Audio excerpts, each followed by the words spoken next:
George Ivanovich Gurdjieff, A Journey of Awakening. George Ivanovich Gurdjieff's penetrating gaze and iconic mustache hint at the enigmatic character of this early 20th century mystic. He told his followers, "Remember yourself always and everywhere," encapsulating his lifelong quest to help others awaken to their own consciousness out of the waking sleep of ordinary life. Gurdjieff was a philosopher and spiritual teacher unlike any other, at once calm and compassionate, yet often shockingly unorthodox. He devoted his life to jolting people out of complacency, forging a unique path he called the fourth way toward human development. His journey led him from a childhood in the Asian crossroads of the Caucasus to the cosmopolitan salons of Paris, teaching and challenging all who met him. What follows is the extraordinary life story of Gurdjieff intertwined with the profound teachings and ideas he gifted to the world. It is a tale of adventure and inner revelation, of a man determined to find the meaning of existence and to be able to be in the fullest sense. Through calm narration and the occasional startling anecdote, we will explore how Gurdjieff's life and philosophy became a compelling story of awakening. Early life in the Caucasus. George Ivanovich Gurdjieff was born in the late 19th century, most likely in 1872, in Alexandropol, a town in the Russian Empire's Transcaucasian region, modern-day Gyumri, Armenia. His exact birth year remains uncertain. Estimates range from 1866 to 1877. But what is clear is that he came into the world at a cultural crossroads. Alexandropol lay near the meeting point of Eastern Europe and Western Asia, a melting pot of ethnicities and religions. Gurdjieff's father was Greek, his mother Armenian, and he grew up hearing multiple tongues spoken around him: Greek, Armenian, Russian, Turkish, Tartar, and more. The young George was thus steeped in a multi-ethnic, multi-faith environment where Orthodox Christian rites, Muslim calls to prayer, Yazidi folk beliefs, and other traditions coexisted. Mysticism and religious syncretism were part of the cultural fabric of his homeland. This richly varied upbringing planted in Gurdjieff an early intuition that beneath the differences of faith and culture lay hidden truths about the human spirit. Gurdjieff's father, Yanis, or Adash, as he was affectionately known, was a humble carpenter by trade, but also a bard or ashik, a traditional storyteller and poet. In an age before television or even widespread literacy, Gurdjieff's father would captivate audiences by reciting epic poems, folk tales, and legends from memory. He was locally famous for his prodigious recall and improvisational skill, able to recite lengthy sagas or make up verses on the spot in the sing-song Turco-Tartar language common to the region. Night after night in his childhood, young George sat enraptured as his father narrated tales of heroes and saints, of devils and angels, and of the eternal struggle between good and evil. These oral tales often carried moral lessons, and they quietly instilled in the boy a respect for ancient wisdom and the power of conscience. Truth is that from which conscience can be at peace, his father would say, echoing a favorite old proverb. Long before he had any formal education, Gurdjieff was absorbing the ethical worldview of his elders, to prize truth, to develop an upright conscience, and to look beyond appearances. Despite growing up in a traditional society, Gurdjieff was not content with simple acceptance of faith or folklore. He was intensely curious about the unexplained mysteries of life. One formative incident often retold in accounts of his youth occurred when he was about 16. Gurdjieff came upon a disturbing scene. A young Yazidi Kurdish boy had been trapped inside a circle drawn on the ground by local pranksters. The boy was weeping and thrashing, utterly convinced he could not step out of the chalk circle, a superstition held by some Yezidists that an evil force prevented escape once encircled. Gurdjieff watched, perplexed, as the child struggled as if against invisible bonds. To end the boy's suffering, George simply bent down and erased part of the circle, breaking its form. The spell shattered. The boy immediately dashed to freedom, and his tormentors scattered. This incident astonished young Gurdjieff and ignited a lifelong question in him. What unseen forces govern human belief and fear? He realized that the boy had been held prisoner only by the power of his own mind and conditioning. A man in a circle, Gurdjieff reflected, may remain a slave purely by the ideas he is taught to believe. The Yazidi boy's plight and release left Gurdjieff deeply shaken and compelled to think seriously about such phenomena. In his autobiography Meetings with Remarkable Men, Gurdjieff describes this story as a beacon, a hint that there exist invisible chains on the human psyche, chains that might be broken with the right knowledge. As he grew into a young man, Gurdjieff's hunger to understand life's mysteries only intensified. He received a basic education and was an avid reader of both religious texts and the newest scientific ideas. For a time, he even undertook formal training to become a priest and also studied in a Russian medical school, pursuing both spiritual and scientific knowledge, as if testing which could answer his burning questions. By his late teens, however, he had found neither the church nor science fully satisfying. The priests and teachers he encountered could not adequately explain the strange experiences and phenomena that he had witnessed, from miracles and hypnotism to the powers of ancient chants. Conventional education could not quench his thirst. According to one account, he trained as both a physician and a priest, but abandoned those paths to seek deeper truths beyond academia. Gurdjieff became convinced that somewhere in the world, far from modern cities, there were keepers of ancient wisdom who knew answers to the riddles of human existence. Thus, in his 20s, he set out on what would become a decades-long quest for real truth. Gathering a small band of like-minded friends, Gurdjieff formed a group that called themselves the Seekers of the Truth.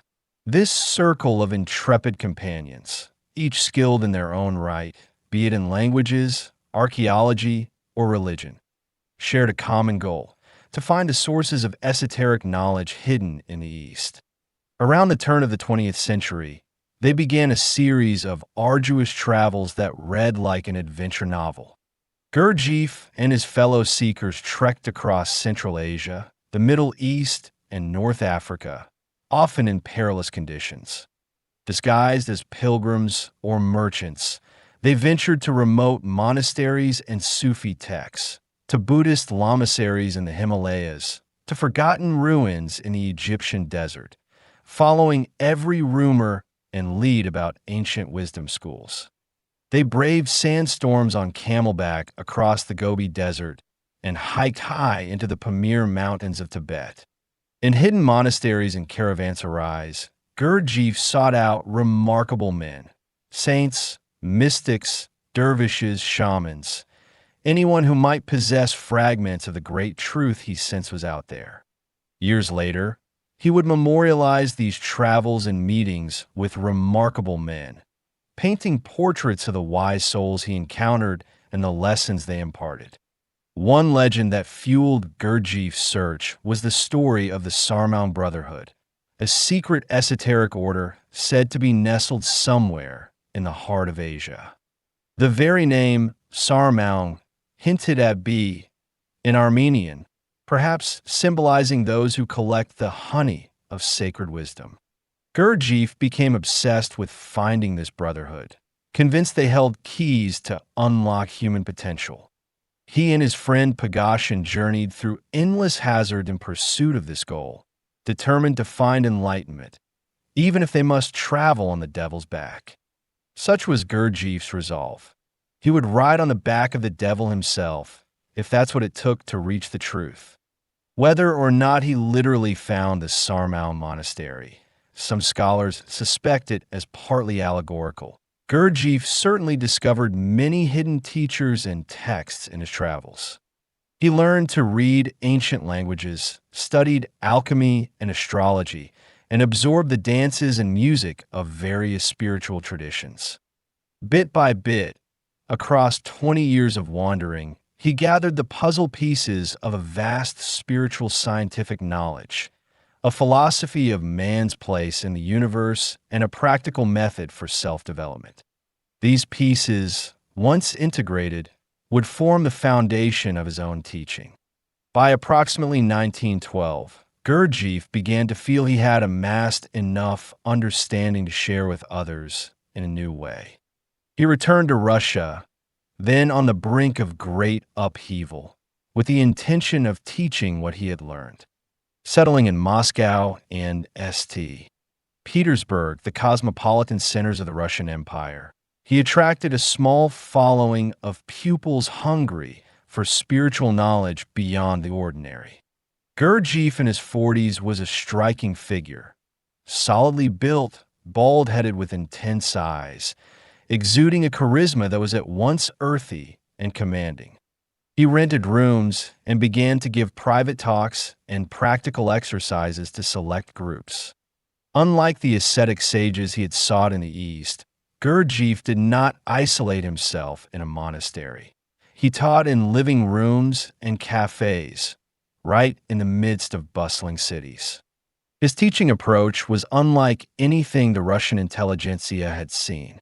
He didn't preach any religion, nor did he simply lecture philosophically. Instead, he challenged students through experience, setting them paradoxical tasks, engaging them in movement exercises, and delivering pithy, provocative sayings that often turned conventional ideas upside down. Among those drawn to Gurdjieff in 1915 was a brilliant mathematician and journalist named P.D. Ouspensky. Ouspensky had been a seeker in his own right, traveling to India in search of wisdom, and he was astonished to find in Gurdjieff a man who not only spoke of higher consciousness, but seemed to embody it. Ouspensky became one of Gurdjieff's foremost pupils and recorded his impressions in what would later become a classic account of Gurdjieff's system, In Search of the Miraculous. Through Ouspensky's eyes, we get a vivid picture of Gurdjieff's early teaching, a fourth-way school that was neither a monastery, nor a yoga ashram, nor a fakir's hut, but something unique.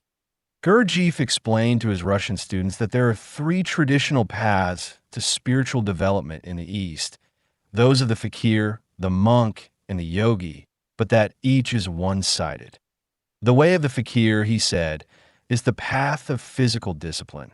The fakir learns to master the body through extreme trials of pain and endurance. Think of swamis who sleep on beds of nails or hold up an arm for years. The way of the monk is the path of faith and devotion. The monk masters the emotions through prayer, obedience, and religious feeling, renouncing worldly life to serve God. The way of the yogi is the path of knowledge. The yogi retreats from the world to study scriptures and meditate, mastering the mind and inner consciousness. Each of these three ways, Gurdjieff said, demands total dedication and produces great power, but the cost of ignoring other parts of the self. A fakir may conquer pain, but remain ignorant. A monk may have a heart full of love, but a weak body.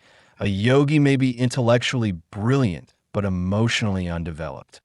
The modern world made it impractical for most people to follow any of these one-sided paths. What Gurdjieff proposed was a fourth way, a path that would integrate body, heart, and mind, and crucially, one that could be pursued not in isolation from the world, but right in the midst of daily life. This is not a monastery or a school for recluses, he told his early groups, but a laboratory in life. One can be in business, have a family, and still work on oneself. The fourth way also simply called the work by Gurdjieff students, had no cloister and no uniform. Its practitioners would instead be householders learning to awaken their full potential by doing ordinary activities with extraordinary attention. Gurdjieff taught that human beings are a kind of machine, but a machine that can know it is a machine and thus cease to be mechanical. In our ordinary state, according to Gurdjieff, we are akin to sleepwalkers. We react to stimuli, follow habits and social conditioning, and go through life half asleep, hardly ever aware of ourselves. Man lives his life in a state of hypnotic waking sleep, he warned. We imagine we have free will and consciousness, but in truth these are very limited. However, higher levels of consciousness and inner unity are possible for a human being. The key is to wake up from the dreamlike state in which we normally exist. To accomplish this awakening, Gurdjieff introduced exercises in self-awareness. One of the central practices he gave was called self-remembering. This meant to simultaneously be aware of oneself, one's thoughts, feelings, posture, etc., while interacting with the outside world. Normally, if we are absorbed in an activity, we forget ourselves entirely. Gurdjieff asked his students to divide their attention, to always keep a portion directed inward, observing the I who is doing, feeling, thinking. Remember yourself, always and everywhere. He urged, a simple but profoundly difficult task. Students practiced self-remembering during mundane activities like walking, eating, or speaking, struggling to remain present and conscious of themselves. Gurdjieff also gave them movement exercises and dances, influenced by the sacred dances he had learned in Asian monasteries, to train simultaneous attention of mind and body. Even conversational meetings became exercises. Pupils were encouraged to speak only when they had a real volition to sense their words, and to observe their own reactions when Gurdjieff would deliberately provoke them with challenging questions or inconvenient demands. Under Gurdjieff's tutelage, the group in St. Petersburg grew both in number and in depth of understanding. But history was about to intervene violently. World War I had begun, and by 1917 the Russian Revolution erupted, turning the country upside down. Amid the chaos of civil war and social collapse, Gurdjieff decided to lead his core students to safety and continue the work elsewhere. It was a harrowing journey. They escaped the turmoil of revolutionary Russia by moving south, first to the Caucasus region and then through the rugged mountains to Tbilisi, then called Tiflis, in Georgia. D. Ouspensky eventually separated from Gurdjieff during this period. He went to England, but not before documenting Gurdjieff's teachings in detail up to that point. Those notes later became In Search of the Miraculous, which gives a vivid chronicle of life with Gurdjieff and an extensive record of his philosophy. In Tbilisi, Gurdjieff continued to teach and even staged some public demonstrations of his sacred dances to raise money and interest. It was here that new people joined his circle, such as the French artist Alexander de Salzman and his wife Jean, who would become one of Gurdjieff's most devoted lifetime students. When Georgia too became unstable, caught between Bolshevik forces and civil strife, Gurdjieff and his followers moved yet again. A long exodus by foot, carriage, and eventually ship through the Black Sea port of Batumi and on to Constantinople, Istanbul. By 1920, Istanbul was crowded with Russian émigrés fleeing the revolution, and Gurdjieff continued teaching among this exile community for a time. Finally, in 1922, after nearly a decade of constant movement, Gurdjieff arrived in Western Europe. He decided to establish a permanent base in France, where he could proceed with his work without the threat of war on his heels. Just outside Paris, in the quiet forested suburb of Fontainebleau, Gurdjieff purchased an estate, the Chateau du Prieur, and set up his Institute for the Harmonious Development of Man. At last, he had a stable home for the fourth way. The Institute for the Harmonious Development of Man. The Prieur, as Gurdjieff's institute came to be known, became the scene of some of the most legendary chapters of his life. Imagine a sprawling old mansion surrounded by gardens and woods, about 50 kilometers south of Paris. Here, in this idyllic yet secluded environment, Gurdjieff gathered a community of students from all over Europe and even America. Writers, musicians, doctors, dancers, psychologists, people from diverse backgrounds, came to Fontainebleau drawn by the promise of transformation. What they found was not a cozy spiritual retreat, but a demanding workshop for the soul. Gurdjieff's Institute was essentially a small intentional community where every aspect of daily life was turned into an exercise for self-development.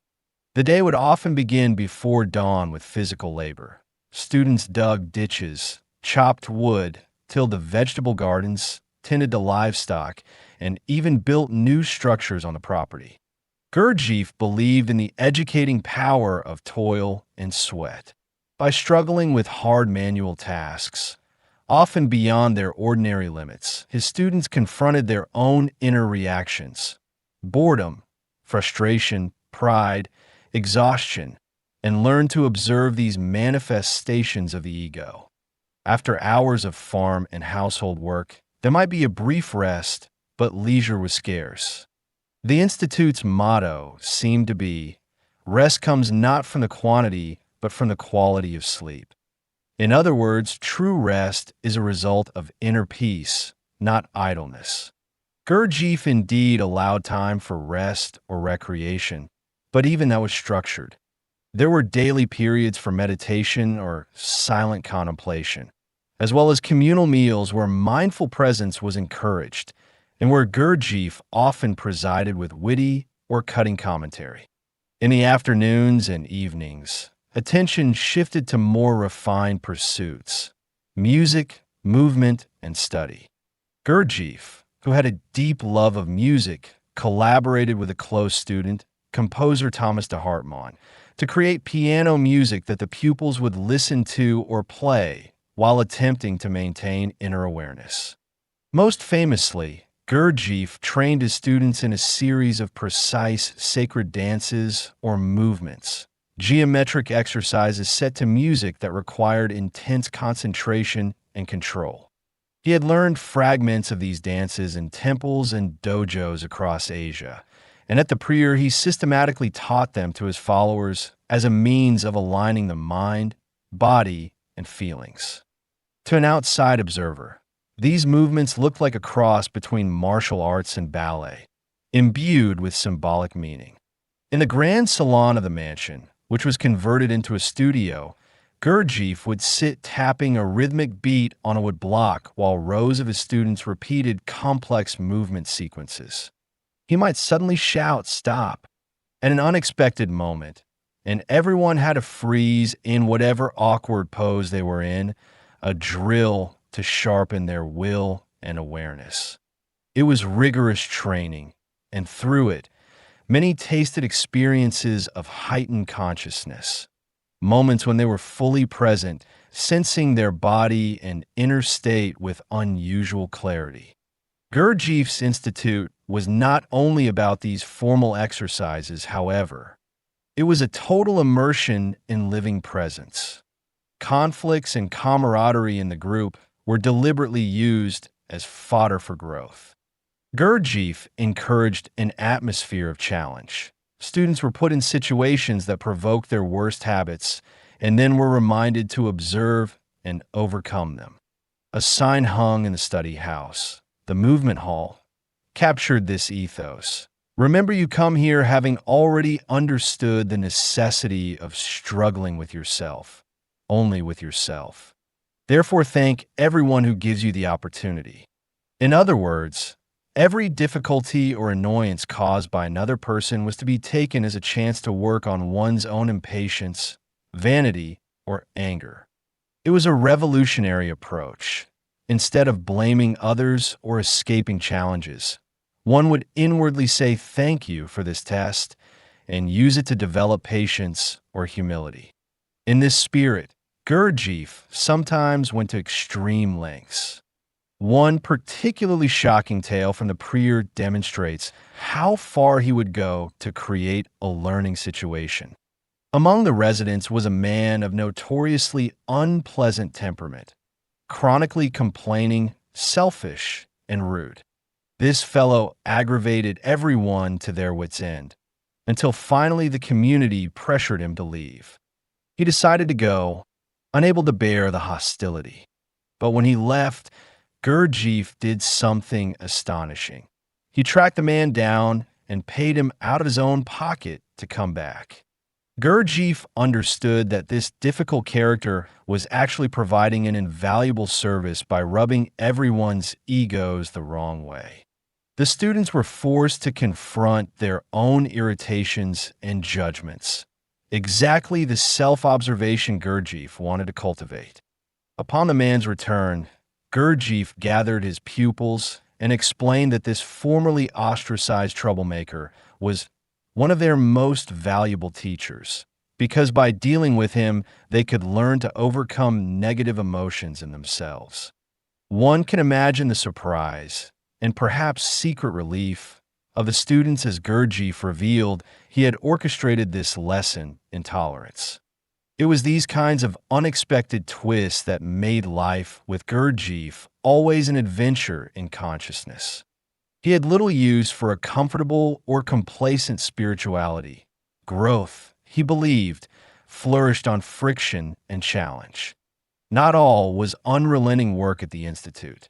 There were also moments of celebration and art, often orchestrated by Gurdjieff to test another aspect of his pupils.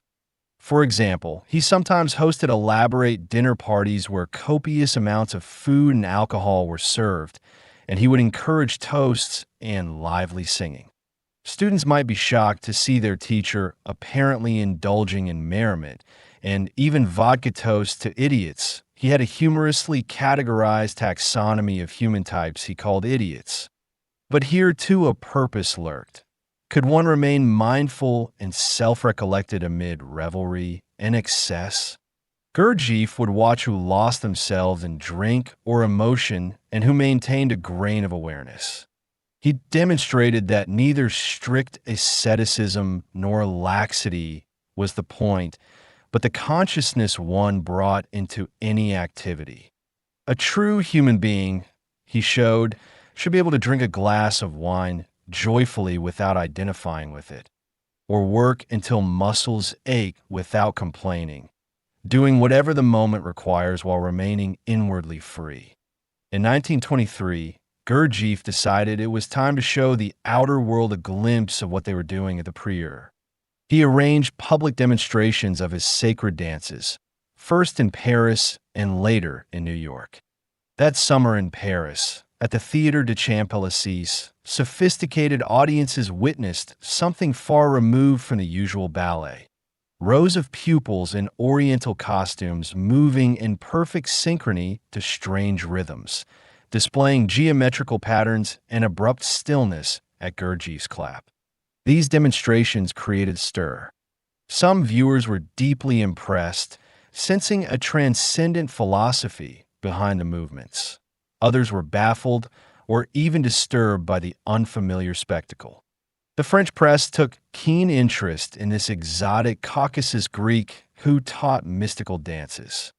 They ventured to Fontainebleau to investigate the man behind the show.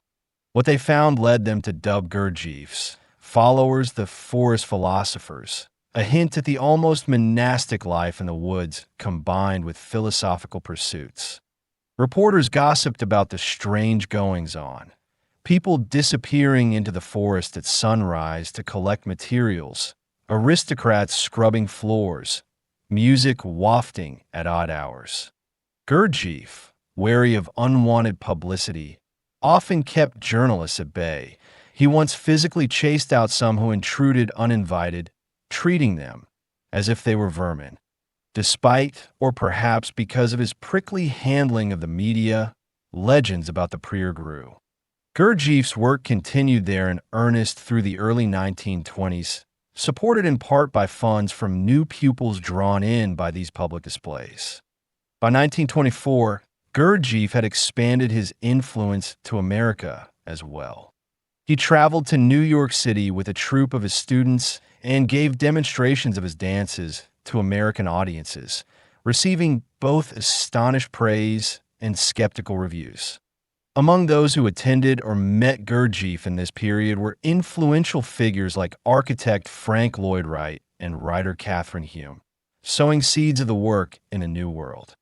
Gurdjieff's schedule was intense, managing the institute in France, traveling, teaching daily, and it was perhaps only a matter of time before his physical body demanded a pause. In late 1924, not long after returning from a second exhausting trip to the United States, Gurdjieff was involved in a severe automobile accident in France. Driving his car on a country road, he inexplicably lost control and crashed. He was thrown from the vehicle and suffered life-threatening injuries. For days he hovered on the brink of death, unconscious. Miraculously, Gurdjieff pulled through, but the recovery was slow and arduous. Some of his disciples whispered that perhaps he had foreseen something or even willfully caused the crash as a final test or sacrifice. There were always rumors of him doing the unexpected intentionally. Regardless, the effect of this near-death experience on Gurdjieff was dramatic. He emerged from convalescence with a new focus. He would put his teaching into writing. Gurdjieff recognized that he could not indefinitely continue the grueling pace of running a live-in school. Instead, he decided to preserve his teachings in the form of books that could reach far beyond his physical presence. In 1925, to the dismay of some followers, he formally closed the institute at the prior. Students were told to disperse and continue the work in their own circles. His closest pupil, Jean de Salzman, was entrusted to carry on certain practices with groups, but Gurdjieff himself receded from the role of daily teacher. Retiring into relative seclusion, often working through the night by a dim lamp in his study, he began to write an enormous trilogy that would encapsulate the fruits of his lifelong search. This trilogy was titled All and Everything. All and Everything. Gurdjieff, the author. Gurdjieff once remarked that the easiest way to lie is with the printed word. Perhaps this is why, when he finally turned to writing, he did so with such deliberate care and originality that lying, or rather unconscious reading, would be nearly impossible for the attentive reader. Over the latter half of the 1920s and into the 1930s, Gurdjieff devoted himself to completing his magnum opus, All and Everything, a series of writings that would cement his legacy as an author of spiritual literature. All and Everything was composed of 3 volumes, or a series. The first, Beelzebub's Tales to his grandson. The second, Meetings with Remarkable Men. And the third, Life is Real Only Then, When I Am. Each of these books had its own style and purpose, and through them Gurdjieff intended to accomplish nothing less than a profound change in the reader's consciousness. The most famous and imposing of the trio is Beelzebub's Tales to his grandson, often simply called the Tales by his students. This massive novel, published in 1950, is a sprawling, imaginative allegory that stands out in 20th century literature for its sheer uniqueness. In it, Gurdjieff invents a rich narrative framework. The chief narrator is Beelzebub, a wise old being who has been exiled from his home planet and spends his time traveling through the cosmos. As Beelzebub journeys, he regales his young grandson with tales about planet Earth, recounting the absurd and tragic history of humanity from an extraterrestrial point of view. This fantastical premise allowed Gurdjieff to critique the follies of mankind with both humor and a cosmic perspective. Through Beelzebub's eyes, human life is seen in all its strange contradictions. Our wars and revolutions, our ever-changing fashions and sciences, our capacity for great invention marred by an even greater capacity for self-destruction. On one page, Beelzebub might describe ancient Atlantis. On another, he's explaining the properties of cosmic vibrations or the origin of a custom like smoking. The tone shifts from highly philosophical to satirical to deeply poignant. Underneath the myth and metaphor, Gurdjieff weaves in the principles of his teaching, often not explicitly, but hidden in anecdotes and parables. Reading Beelzebub's tales is no simple task, and that was entirely by design. Gurdjieff intentionally wrote in an idiosyncratic, challenging style, using long, meandering sentences, arcane terms he coined himself, and a blend of high philosophy with colloquial humor. He did this to prevent readers from consuming the material passively or superficially, which, in his view, is how we read most books, like machines. In fact, on the very first page of Beelzebub's tales, he gives the reader a frank warning and advice. Do not read this book the way you read ordinary books. I find it necessary on the first page of this book to give the following advice. Gurdjieff writes via Beelzebub. Firstly, at least as you have already become mechanized to read all your contemporary books and newspapers. Secondly, as if you were reading aloud to another person. And only thirdly, try and fathom the gist of my writings. In other words, he suggests one should plan to read the book 3 times. First, just mechanically and without stopping to see how our mind usually schemes. Second, aloud, as if telling it to someone, engaging more of oneself in tone and emotion, and only on the third reading attempt to truly understand it. This unusual instruction itself was a kind of test and preparation, ensuring that anyone who approached his work did so with intentional effort. The difficulty of Beelzebub's tales has become notorious. Some readers give up after a few pages of its archaic language, but those who persist often report that the very act of wrestling with its ideas and language produces a change in how they think. Within the pages of Beelzebub's tales, many profound philosophical concepts are embedded. One of Gurdjieff's striking messages in the book concerns the egoism of humanity and how to overcome it. Beelzebub observes that human beings are pitiable, 3-brained creatures who have lost touch with reality and with their own essence, trapped by vanity and self-love. The remedy he proposes is shocking in its simplicity: constant remembrance of the inevitability of death. Every one of those unfortunates during the process of existence should constantly sense and be cognizant of the inevitability of his own death, as well as of the death of everyone upon whom his eyes or attention rests. Gurdjieff writes in Beelzebub's voice. Only such a sensation and such a cognizance can now destroy the egoism completely crystallized in them. In Gurdjieff's cosmology, early humanity had once developed an organ that made them acutely aware of mortality, an awareness that humbled them. But later this organ atrophied as civilization progressed.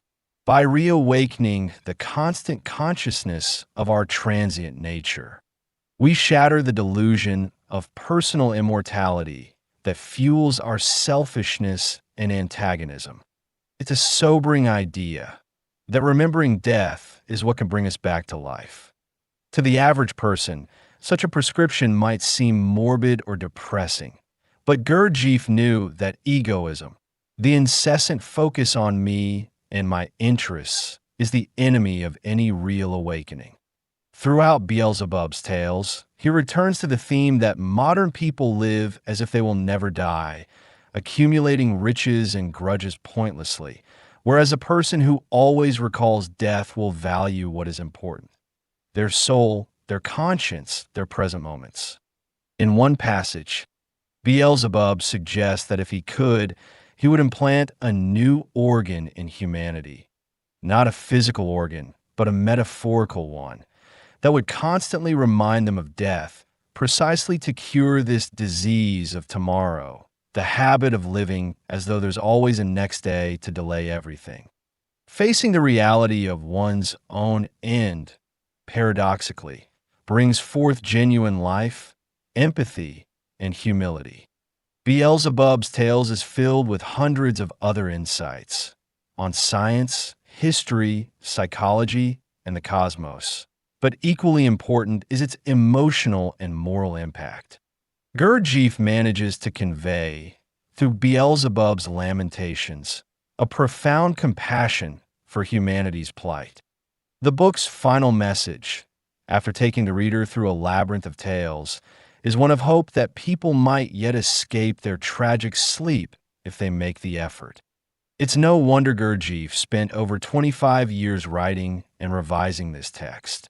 He was crafting a multi-layered time capsule of wisdom, meant to implant something in the reader's essence that could blossom long after. Indeed, even today, readers and followers continue to study Beelzebub's Tales as a sacred text of the Gurdjieff teaching, often gathering in groups to read it aloud as he recommended. The second book of All and Everything, Meetings with Remarkable Men, presents a stark contrast in style and is much more accessible, almost like a breath of fresh air after the dense clouds of Beelzebub. Where Beelzebub hid its author's true life behind allegory, Meetings with Remarkable Men is Gurdjieff's memoir, albeit with his own blend of fact and myth. It was written in a straightforward, storytelling manner, intended to inspire and instruct through the example of his own life journey. Published in 1963, after Gurdjieff's death, Meetings charmingly recounts Gurdjieff's youthful adventures searching for esoteric knowledge and the extraordinary individuals he encountered along the way. We meet Gurdjieff as a curious boy fascinated by ancient mysteries, as a determined young man assembling his band of seekers and traveling to places like the ruins of Babylon and the monasteries of Mount Athos. Each chapter is devoted to one of the remarkable men and one woman, his remarkable aunt, who deeply influenced him, from his childhood friend Soloviev, who shared his hunger for truth, to the Prince Ludbovinsky who renounced wealth for wisdom, to Father Giovanni, a Russian priest with whom Gurdjieff studied in a monastery. One of the most touching portraits in Meetings with Remarkable Men is that of Gurdjieff's own father, depicted in the chapter My Father. The wisdom Gurdjieff absorbed from his father is distilled in a simple but profound teaching. Trust your own conscience above all else. As Gurdjieff quotes in the book, you must learn not what people around you consider good or bad, but to act in life as your conscience bids you. An untrammeled conscience will always know more than all the books and teachers put together. This was advice he remembered from his father, or perhaps one of his early tutors, and it left an indelible mark. It meant that morality and truth are ultimately personal matters between a man and his own soul. No external authority can replace the inner voice of real conscience. Throughout his life, Gurdjieff demonstrated an almost stubborn independence in this regard, often flouting social conventions and expectations in order to remain true to what he felt was right for his work. In Meetings, such lessons abound. There are scenes of his mentors imparting gems of practical wisdom. A dean of a cathedral teaches him 10 principles for raising a child to be a real man, including points like remorse of conscience for the ill treatment of animals and the striving early to earn one's bread, principles that emphasize compassion, responsibility, and strength. Another elder admonishes the young Gurdjieff to never do things just to please the crowd or blindly follow tradition, but to think for himself and seek truth from direct experience. Unlike the intentionally difficult Beelzebub's tales, meetings with remarkable men carries the reader along on an enjoyable narrative. We traverse desert caravans, hear of archaeological digs by the River Nile, and sit by campfires under starry Asian skies as Gurdjieff swaps stories with sages. Yet even this charming memoir has layers. For those with eyes to see, the adventures also allegorize inner development. Each remarkable person he meets can be seen as representing a quality to attain: sincerity, faith, reason, willpower, compassion. The underlying journey in meetings is one of self-discovery, culminating in Gurdjieff finally finding the elusive Sarmaung Monastery, symbolically discovering the heart of ancient wisdom. By the book's end, the reader has an appreciation for the vast amount of effort, sacrifice, and persistence required in the search for truth.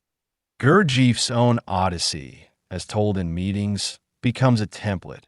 If we wish to find meaning, we too must step out of the ordinary and seek our own remarkable experiences and, importantly, learn from remarkable individuals around us.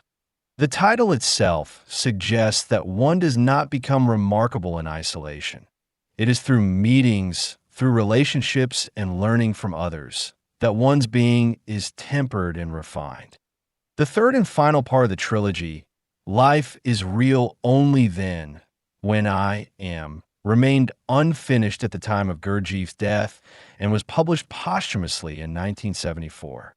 This work is the most intimate of the three, often read as Gurdjieff's personal contemplations and direct guidance for those already familiar with his ideas.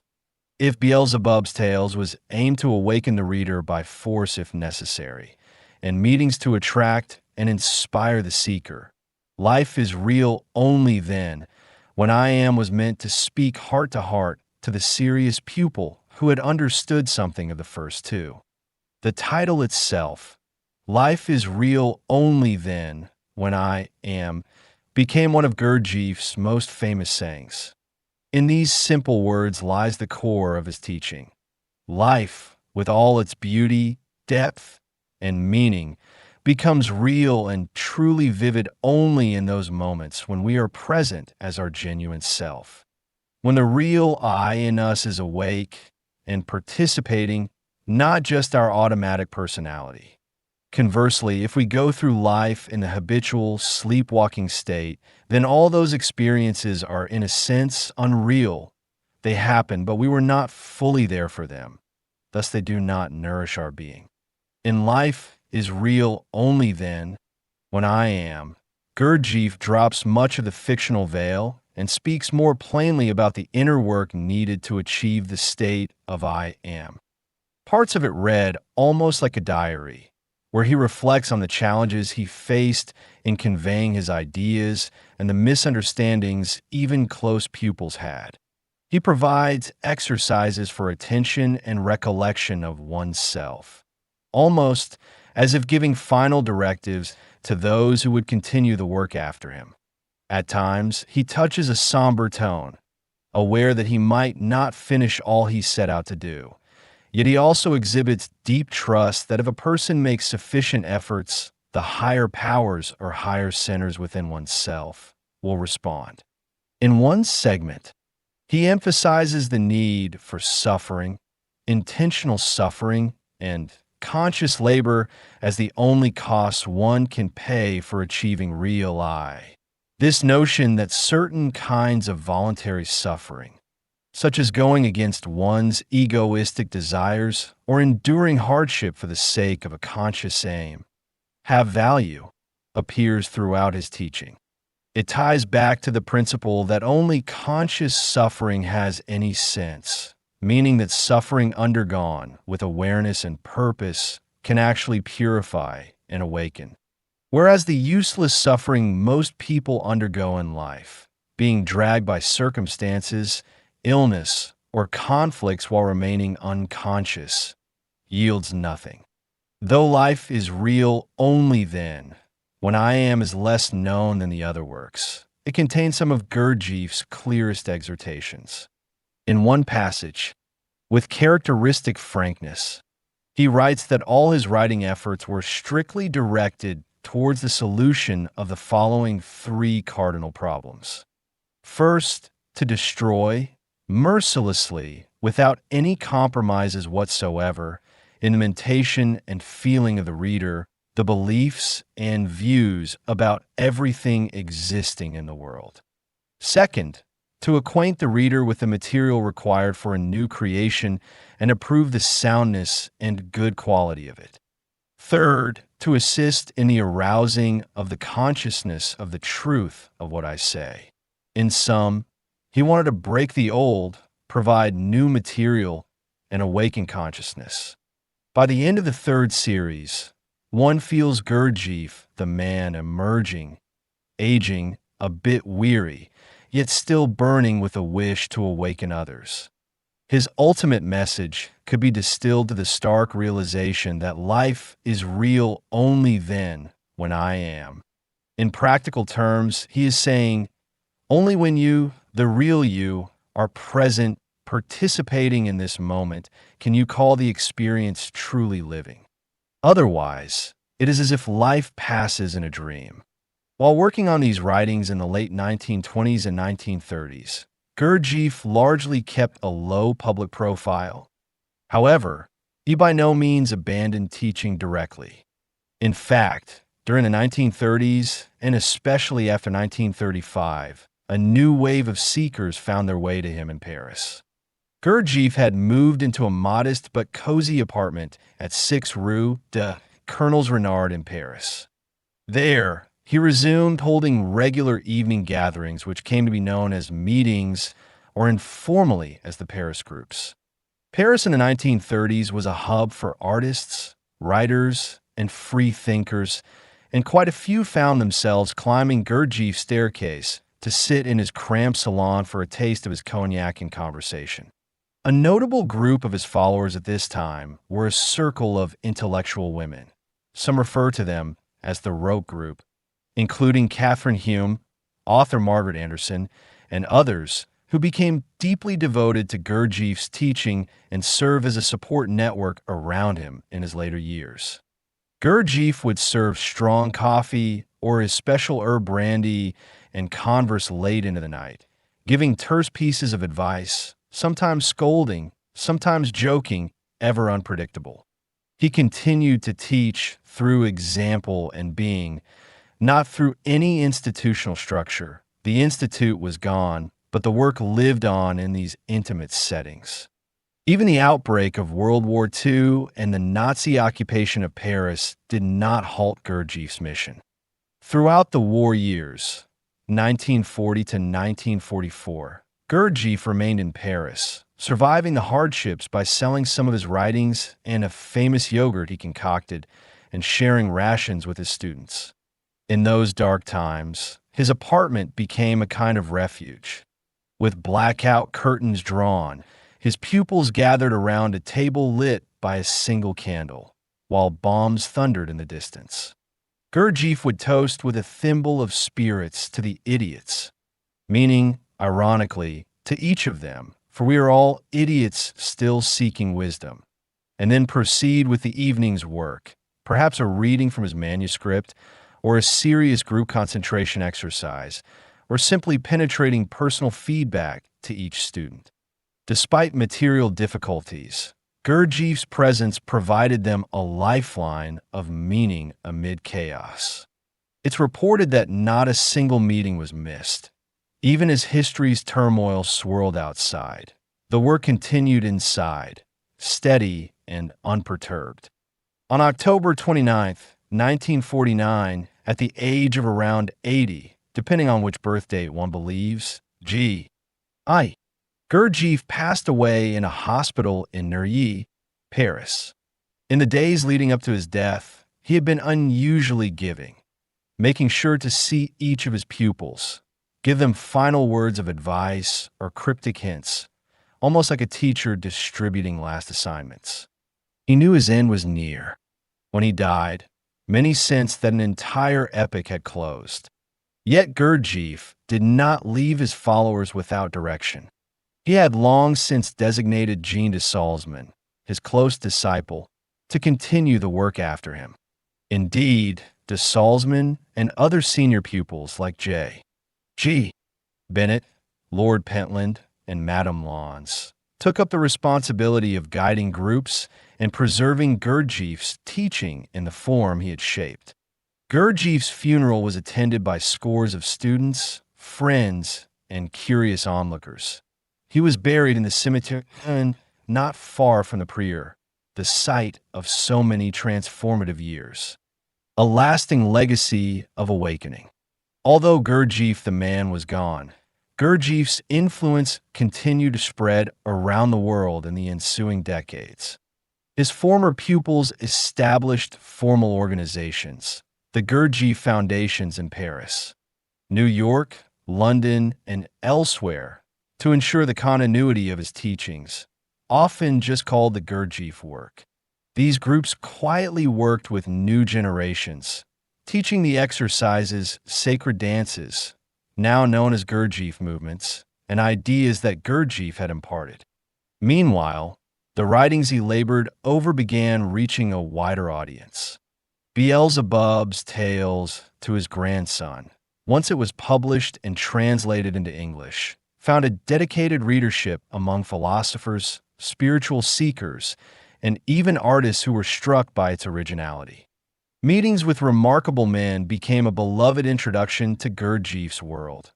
Eventually even made into a feature film in 1979, directed by Peter Brook, with guidance from Jean de Salzmann, to visually portray Gurdjieff's youthful search. The film's breathtaking scenery and evocative storytelling brought to life many of the anecdotes that had inspired readers. Perhaps one of the most intriguing offshoots of Gurdjieff's legacy is the Enneagram.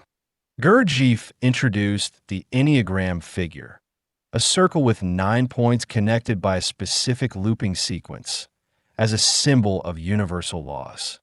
He taught it to his students as a diagram that summarized fundamental processes, combining the law of three forces behind every phenomenon, and the law of seven, the process of development with its stages and shocks. While Gurdjieff mostly used the Enneagram as a practical tool for understanding processes in oneself and the world, for example, a process like an octave in music or the digestion of food could be mapped on the Enneagram. This symbol took on a life of its own in later years. Starting in the 1960s and 1970s, other teachers, some from fringe disciples of Gurdjieff's lineage, adapted the Enneagram to create a system of personality types, which gained huge popularity in the New Age and psychological communities. By the 21st century, the Enneagram had become a mainstream tool for self-help and therapy, often divorced from its original esoteric context. Still, it stands as an example of how Gurdjieff's ideas permeated modern culture in unexpected ways. He startled the European intelligentsia with concepts like the Enneagram and a cosmic psychology, and these have continued to evolve and find new applications. More broadly, Gurdjieff's emphasis on integrating Eastern spiritual wisdom with Western rational thought was pioneering for his time, and one can see its echoes in many subsequent movements. The human potential movement, the rise of yoga and meditation in the West, transpersonal psychology, all these occurred in the intellectual wake that figures like Gurdjieff and contemporaries like Jung or later Alan Watts helped create by opening Western minds to Eastern philosophies. In academic fields like cognitive science and consciousness studies, Gurdjieff's ideas about levels of consciousness and self-observation have sparked interest and parallels. Some researchers have explored his techniques of divided attention and self-remembering as early contributions to what might today be called mindfulness and metacognition. Indeed, as one commentator noted, significant areas of interest in psychology and neuroscience have evolved based on his works, and his philosophy has not lost relevance. The notion that we have a higher potential self that can awaken is now commonplace in spiritual literature. But Gurdjieff was one of the bold early 20th century voices hammering that message in a practical way. Within the Gurdjieff organizations, much effort went into preserving the exact movements, sacred dances, and music that Gurdjieff composed with Thomas de Hartmann. These dances are considered a vital part of the transmission, embodying ideas that words cannot convey.